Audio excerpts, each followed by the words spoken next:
दुनिया के सबसे अमीर आदमी की कंपनी, वो कंपनी जो एक छोटे से गैराज से ऑनलाइन बुक बेचने के लिए स्टार्ट की गई थी, आज उसकी एक शेयर की कीमत 2,23,000 इंडियन रुपीज़ है। जी हाँ, मैं बात कर रहा हूँ Amazon.com की। इसकी शुरुआत 5 जुलाई 1994 को जेफ बेजोस ने एक गैराज में बैठकर शुरू किया था। वहीं से पूरा बिजनेस आगे बढ़ाया। आज ये दुनिया की सबसे बड़ी मार्केटप्लेस और क्लाउड कंप्यूटिंग प्लेटफॉर्म बन चुका है। आपको अपने डेली लाइफ के लिए कुछ भी खरीदना हो, यहाँ बिल्कुल मिलेगा। Amazon.com अब इतना बड़ा और मॉडर्न बन चुका है कि अगर आप Amazon.com जैसी ही कोई वेबसाइट बनाना और उस बिजनेस को आगे बढ़ाना चाहते हैं तो आपको Amazon क्लाउड कंप्यूटिंग के वेब सर्विस की हेल्प लेनी पड़ सकती है। शुरुआत में ये सिर्फ ऑनलाइन बुक्स बेचा करते थे। फिर मई 1997 से कंपनी ने फुल पावर पर काम करना शुरू किया और फिर 1998 में म्यूजिक और वीडियो गेम बेचना शुरू किया। उस टाइम Amazon.com पर video, MP3, audio book download और स्ट्रीम, सॉफ्टवेयर डाउनलोड जैसी सेवाओं का लाभ ले सकते थे। फिर 1999 तक तो ये पूरी शॉपिंग वेबसाइट बनकर सामने आ गई। 2002 में Amazon वेब सर्विस AWS की शुरुआत हुई, जो इस कंपनी की टर्निंग पॉइंट थी। आज Amazon.com की टोटल नेटवर्थ $1.7 ट्रिलियन है। अब इसको रुपये में कन्वर्ट करके देख लेना, मुझसे इतने जीरो नहीं गिने जाएंगे यार। खैर जो भी हो, ये तो इस बड़ी कंपनी की छोटी सी इंट्रो है। पूरी कहानी शुरू करें तो चलिए स्टार्ट करते हैं।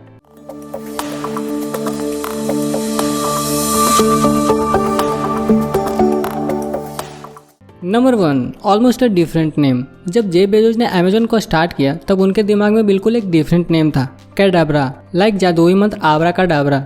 जब जेफ बेजोस के लॉयर ने सजेस्ट किया कि कैडाब्रा को अगर स्पीड में बोलते हैं तो ठीक से प्रोनाउंस नहीं होता, सुनने में कैडेवर लगता है और कैडेवर का मतलब लाश होता है, इसलिए तुरंत इसके बाद नेम चेंज करके Amazon किया गया, जो Amazon रिवर से इंस्पायर्ड है। किसी भी बुक के लिए ये बहुत बड़ा रिवर शो किया गया। जो चाहिए चूज करिए, लेकिन जेफ बेजोस के माइंड में सिर्फ यही नाम तो नहीं था। आपको क्या लगता है? एक डोमेन नेम है। आप relentless.com सर्च कीजिए, वो रिडायरेक्ट कर देगा Amazon.com पर। Number 2, money from mom and dad. Jeff Bezos ने जब 1994 में Amazon स्टार्ट किया तब उस टाइम कोई फायदे का सौदा नहीं लग रहा था। ये सिर्फ किताबें बेचा करते और स्पेशली एक कस्टमर सेंट्रिक सर्विस बनाना चाहते थे, कस्टमर की सुविधा के अनुसार। और यही रीजन था कि फर्स्ट प्रॉफिट आने में टाइम लगता। जेफ बेजोस को पहले से अंदाजा था, इसीलिए इन्होंने बैंकरप्ट होने से बचने के लिए करीब $1 मिलियन का फंड रेज करना चाहा। इसीलिए उन्होंने करीब 50 मीटिंग्स किए फैमिली मेंबर्स, फ्रेंड्स और प्रोस्पेक्टिव इन्वेस्टर्स से, लेकिन सिर्फ 20 लोग ही मान पाए। और उसका सबसे बड़ा रीजन था इंटरनेट का फेमस ना होना। हर कोई सिर्फ यही पूछता था, व्हाट इज इंटरनेट। लेकिन जितने लोग इन्वेस्ट किए उसमें सबसे ज़्यादा इन्वेस्ट जेफ बेजोस के पेरेंट्स किए, करीब $3 लाख, तकरीबन 2 करोड़ रुपये। और जेफ बेजोस ने सबको बोल दिया था कि आप जितना इन्वेस्ट कर रहे हैं 70% चांस है कि वो पैसा वापस ना मिले। लेकिन अब ये हिस्ट्री बन चुका है और आज सिर्फ जेफ बेजोस के पेरेंट्स के शेयर वैल्यू की बात करें तो करीब $30 बिलियन, तकरीबन 3000 करोड़ डॉलर्स। अब इसमें भी जीरो गिन लेना यार। Number 3, one time 2 pizzas team. Amazon के शुरुआती दिनों में जेफ बेजोस अपने ऑफिस में एक रूल लाए थे, कोई भी टीम इतना छोटा होना चाहिए कि उस टीम का डिनर 2 पिज़्ज़ा में हो जाए। नहीं, ऐसा नहीं था कि वो केटरिंग का बिल सेव करना चाहते थे। जेफ बेजोस चाहते थे कि टीम ज़्यादा बड़ी हो ही ना। छोटी टीम टाइम टेबल को मैनेज करने के लिए कम टाइम खर्च करेंगे और हमेशा अप टू डेट रहेंगे। इससे टीम ज़्यादा से ज़्यादा टाइम एंड वर्क पर फोकस करेगी। और इसीलिए उन्होंने ऐसे ही बहुत सारी छोटी छोटी टीम बनाई जो एक साथ ज़्यादा काम करते और आराम से कंपनी के कॉमन रिसोर्सेज को एक्सेस कर पाते। वैसे सोचूं तो बिल्कुल सही बात है, ऐसे ही Amazon इतनी बड़ी नहीं बन गई और जेफ बेजोस दुनिया के सबसे अमीर आदमी नहीं बने। Number 4, Amazon own 41 subsidies and brands. सबको यही लगता है कि Amazon सिर्फ एक ई-कॉमर्स वेबसाइट है या फिर वीडियो स्ट्रीमिंग और म्यूजिक सर्विस देने वाली, लेकिन Amazon ने बहुत सारे स्टार्टअप को एक्वायर किया था, या फिर उसका नाम चेंज करके उसका यूज करने लगे, या उस स्टार्टअप को ही बंद कर दिया गया। और अभी Amazon जो भी सर्विसेज लॉन्च किया या एक्वायर किया उसकी गिनती 41 है। और उस 41 सर्विसेज में कुछ ऐसे नाम हैं जो बहुत चौंकाने वाले हैं, जैसे IMDb, ये एक मूवी रिव्यू सर्विस है जिसे पूरी दुनिया फॉलो करती है। Whole Foods Market, Zappos, most famous shoes company, Twitch streaming services, Audible, Junglee, box office Mojo, Amazon logistic for complete from FedEx, Amazon game studio, Amazon publishing, Amazon studio, Amazon robotic graphics और भी बहुत सारे। इससे related एक और bonus fact बताता हूँ, दी Washington post. जी हाँ, इसके भी मालिक जेफ बेजोस हैं और उन्होंने इसे सिर्फ अपने शौक के लिए एक्वायर कर लिया था। Number 5, CIA as a customer of Amazon। Central intelligence agency पूरे अमेरिका के लिए एक इन्वेस्टिगेशन एजेंसी है, लेकिन बड़ी कंपनी का स्वैग ही अलग होता है। 2013 में अमेजॉन और IBM CIA को कस्टमर बनाने की रेस में थे, लेकिन महीने मेहनत के बाद अगले 10 साल के लिए $60 करोड़ का क्लाउड कंप्यूटिंग का कॉन्ट्रैक्ट अमेजॉन को मिला। IBM खुद ही फाइट को गिव अप कर दिया और लास्ट में अक्टूबर 2013 में डील कंफर्म हुई, लेकिन इसमें बहुत सारे ट्विस्ट थे। जनवरी 2013 में न्यूज आई कि CIA IBM को छोड़कर Amazon वेब सर्विस को चुन रहा है अपने पब्लिक क्लाउड कंप्यूटिंग के लिए, लेकिन फिर IBM फरवरी में प्रोटेस्ट किया और फिर जून में भी। फिर US गवर्नमेंट इंटरफेयर करते हुए सारे डिसीजन को चेंज कर दिया। फिर क्या था, Amazon ने गवर्नमेंट को ही सू कर दिया। बाद में कोर्ट ने Amazon के फेवर में फैसला दिया और कॉन्ट्रैक्ट Amazon को मिल गया। Swag by swag. Number 6, Kindle users spends a lot of dollars. 2007 में जब Kindle ई-रीडर लॉन्च हुआ तो शुरुआत से ही Kindle के लिए Amazon की स्ट्रैटेजी बिल्कुल साफ थी, अपने कस्टमर बढ़ाओ चाहे लॉस ही क्यों ना हो। लेकिन 2013 के कंज्यूमर इंटेलिजेंस रिसर्च पार्टनर्स की एक रिपोर्ट के अनुसार फिगर जो सामने आया वो बिल्कुल चौंकाने वाला था। एस्टिमेटेड एक Kindle ऑनर $1233 हर साल खर्च करता था। ये बहुत बड़ा नंबर था सिर्फ किताब पढ़ने के लिए, लिटरली सिर्फ किताब पढ़ने के लिए। जबकि Amazon प्राइम मेंबर उस टाइम एवरेज $790 यहाँ स्पेंड करते थे। जबकि प्राइम मेंबर सिर्फ एक ऐप के लिए नहीं होता था, उसमें म्यूजिक, वीडियो बहुत सारे कंक्लूडेड होते थे। फिर भी 2020 की रिपोर्ट के अनुसार Amazon प्राइम मेंबर $1400 ही एवरेज स्पेंड करता है, जबकि Kindle ओनर 2013 में ही $1233 खर्च करता था।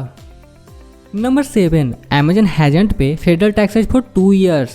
Amazon का प्रॉफिट करीब डबल हुआ था 2017 से 18 तक, लेकिन Amazon ने इन 2 सालों में गवर्नमेंट को कोई भी फेडरल टैक्स नहीं दिया, जबकि नॉर्मल अमेरिकन पीपल के लिए टैक्सेस हमेशा के लिए एक इशू रहा है। फिर भी कोई टैक्स नहीं देना कंपनी के लिए बहुत बड़ी बात थी और Amazon को ये फायदा US गवर्नमेंट के थ्रू ही मिला।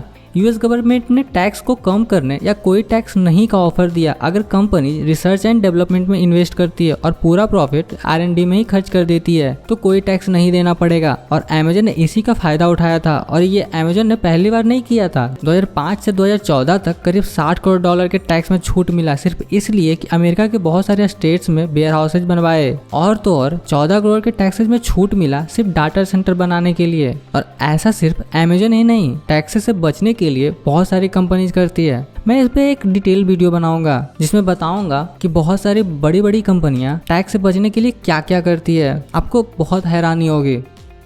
Number 8, .com bubble burst. .com bubble 1990 से 2000 के एरा में क्रिएट हुआ था, जब इन्वेस्टर्स अपना इंटरनेट और उसकी सर्विस या यूँ बोलें तो इंटरनेट बेस्ड स्टार्टअप में अपना पैसा लगा रहे थे। इनफैक्ट बहुत ज़्यादा पैसा लगा रहे थे। सबको लगता था कि इन कंपनी में पैसा लगाना इंस्टेंट प्रॉफिट देगा और इसीलिए .com डोमेन नेम यूज करने वाली कंपनी के शेयर आसमान छूने लगे और इसी का फायदा Amazon को मिला। 1997 में Amazon की एक शेयर की कीमत $2 थी, जो कि 1999 तक $106 पर शेयर हो गई।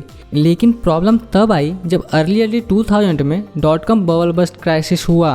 कुछ कारण से ये क्राइसिस आया, इसके बारे में बाद में बात करेंगे, लेकिन इससे Amazon को बहुत बड़ा झटका लगा। इसके शेयर की प्राइस $106 से गिरकर $18 पर आ गई और ये अचानक से नीचे नहीं आया था, धीरे धीरे मंथ बाय मंथ आया और अगले 2 साल में Amazon ने 90% शेयर वैल्यू खो दिया। अगर अचानक से नीचे आती तो अचानक से ऊपर भी चढ़ सकती थी, लेकिन धीरे धीरे नीचे आई तो धीरे धीरे ही ऊपर चढ़ेगी और लिटरली बहुत बड़ा क्राइसिस था और जिससे उबर पाना बहुत मुश्किल रहा था। और सितंबर 2001 टेररिस्ट अटैक भी बहुत बड़ा कारण रहा था वैल्यू गिरने का और करीब 10 साल लगे इतना वैल्यू रिकवर करने में।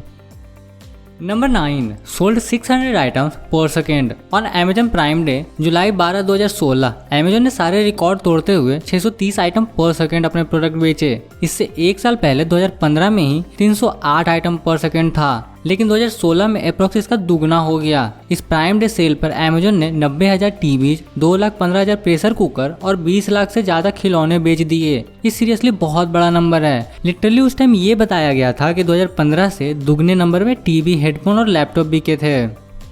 Number 10, Amazon fastest delivery till date. आप गेस कर सकते हो कि Amazon का आज तक का फास्टेस्ट डिलीवर प्रोडक्ट क्या था और कितने में हुआ था। 24 दिसंबर 2016 क्रिसमस इवनिंग को 13 मिनट में ही प्रोडक्ट डिलीवर हुआ और ये Amazon इको नाम का प्रोडक्ट था। ये ऑब्वियसली प्राइम मेंबर थे और एड्रेस रोडोंडो बीच कैलिफोर्निया था। वैसे अमेरिका में अमेजोन की 2 आवर डिलीवरी स्कीम है, कहीं कहीं तो 1 आवर में डिलीवरी होता है, लेकिन सिर्फ 13 मिनट्स में, वो भी क्रिसमस इवनिंग को जब सबसे ज्यादा ट्रैफिक होता है। तो हम लोग तो सिर्फ सपने में ही सोच सकते हैं। खैर अभी के लिए बस इतना ही। अगर आपको ये वीडियो पसंद आया और इन्फॉर्मेटिव लगा तो लाइक जरूर कर देना, और ऐसे और भी वीडियो देखना चाहते हैं तो सब्सक्राइब कर दो यार। वो क्या है ना, मुझे भी अपने जीरो बढ़ाने हैं।